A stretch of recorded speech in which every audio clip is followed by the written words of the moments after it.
فَلَنُحْيِيَنَّهُ حَيَاتًا طَيِّبَةً، یہ ہے وہ زندگی کہ جو اللہ ایک بندہ مومن کا مقسوم کرتا ہے۔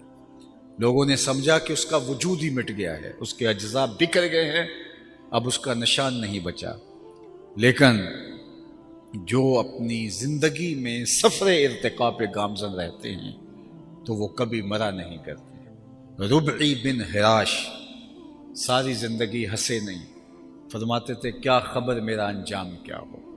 جلیل القدر تابعی ہیں، امام سیوطی نے لکھا، الروض الانف کے اندر امام سہیلی نے لکھا، حضرت قاضی ایاز مالکی اندلسی علیہ رحمہ نے شفا میں لکھا، اور اسی کو ابو نعیم الاصفہانی علیہ رحمہ جو 4 صدی کے مجدد بھی ہیں اور محدث بھی، انہوں نے بھی حلیہ میں لکھا کہ وہ ساری زندگی نہیں مسکرائے۔ وہ فرماتے تھے کیا خبر میرا انجام کیا ہوگا۔ خیر موت تو آنی تھی۔ ایک دن جب پیغام اجل آیا اور وہ آغوش موت میں اتر گئے تو ان کے بھائی کا نام تھا ربیع بن حراش، تو وہ غسال کو بلا لایا، کہا میرے بھائی کا انتقال ہو گیا ہے تو تم اسے ذرا غسل دو۔ تو غسال جب غسل دینے کے لیے داخل ہوا تو فوراً باہر پلٹ آیا، کہا اتنی جلدی؟ کہا یار تیرا بھائی بڑا عجیب ہے۔ کہا کیا ہوا؟ کہا نحن نغتسلہ وہو یتبسم، ہم اسے غسل دیتے ہیں وہ آگے سے مسکراتا ہے۔ اللہ اکبر، نشان مرد مومن بات گوئم، چوں مرگ آئے تبسم بر لب اوست۔ اقبال نے کہا آ تجھے اللہ کے بندے کی نشانی بتاؤں، جب موت آتی ہے تو اس کے چہرے پہ مسکراہٹ ہوتی ہے۔ اللہ اکبر، چونکہ اس نے کامیاب زندگی گزاری ہے اور یہ لمحہ اس کے لیے خوشخبری ہے۔ تحفۃ المومن الموت کا یہ عملی ظہور ہے۔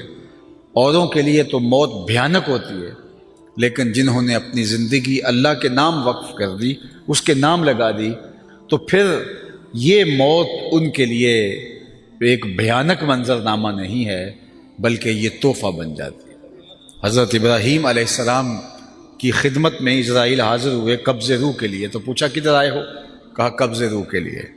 کہا عجیب بات ہے، رب مجھے اپنا خلیل بھی کہتا ہے اور تجھے قبض روح کے لیے بھیج دیا۔ کبھی ایسا بھی ہوا ہے کوئی یار بھی یار کی موت چاہے؟ وہ مجھے خلیل کہتا ہے اور تجھے قبض روح کے لیے بھیجا، کوئی یار بھی یار کی موت چاہتا ہے؟ کہا میں تو حکم کا پابند ہوں، جا کے بارگاہ عزتی میں عرض کر دیتا ہوں۔ جبریل حاضر ہوئے، کہا مالک تیرے خلیل کے پاس گیا تھا، یہ پیغام ہے تیرے نام۔ تو کہا میرے خلیل کے پاس پھر جاؤ، میرا سلام دو اور کہنا کہ کبھی ایسا بھی ہوا ہے کوئی یار یار کو بلائے اور وہ ملنے بھی نہ آئے؟ تو روح بے چین ہوگی، کہا دیر نہ کر، ابھی قبض کر دے۔ تو پھر موت بھیانک نہیں ہوتی، موت تحفہ بن جاتی ہے۔ اور شیخ سعدی شیرازی نے تو یہاں کمال کر دی، کہا جب دنیا پہ تو آیا تھا تو تو روتا تھا، یہ ہنستے تھے۔ زندگی ایسے گزار کہ تو ہنستا ہوا جائے، یہ روتے رہ جائے۔ یہ نہیں کہ روتا آیا تھا روتا ہی چلا جائے۔ جب بچہ پیدا ہوتا ہے تو پیدا ہوتے ہی جو اس کا چیخنا ہے، اس کا رونا ہے، یہ اس کی زندگی پہ دلالت ہے کہ یہ زندہ پیدا ہوا ہے۔ جب تک بچہ روتا نہیں ہے، چیختا نہیں ہے، ماں باپ پریشان ہوتے ہیں، پتہ نہیں گوشت کا لتھڑا زندہ ہے یا مردہ ہے، تو اس کا رونا جس کو عربی میں استحلال کہتے ہیں، وما اہل بہ لغیر اللہ، یہ بھی یہی سے نکلا ہے۔ اند ذبح جو پکار اٹھتی ہے وہ اللہ کے علاوہ کسی اور نام کی نہیں ہونی چاہیے۔ اگر کسی نے بسم شیخ عبد القادر پڑھ دیا اور جانور ذبح کر دیا، حرام ہو جائے گا۔ بسم محمد پڑھ کے ذبح کر دیا، حرام ہو جائے گا۔ 11ویں کا ہو، 12ویں کا ہو، عقیقے کا ہو، ولیمے کا ہو، ذبح کرتے ہوئے اللہ کا نام لیا جائے تو حرام نہیں ہوگا۔ اللہ اکبر۔ تو وہ جو آواز اٹھتی ہے اس کو استحلال کہتے ہیں۔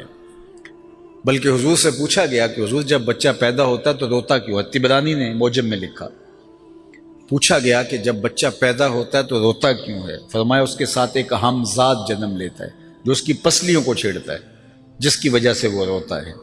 تو صحابہ نے دوسرا سوال کیا کہ حضور جب آپ آئے تھے تو آپ کے ساتھ بھی ہمزاد آیا تھا؟ فرمایا ہاں۔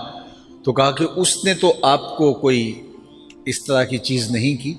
تو فرمایا اس نے کیا چھیڑنا تھا، اس کی نظر میرے چہرے پہ پڑ گئی۔ فلما رآنی اسلم، جب اس نے مجھے دیکھا اس کے لبوں پہ کلمہ جاری ہو گیا۔ جواہر البہار،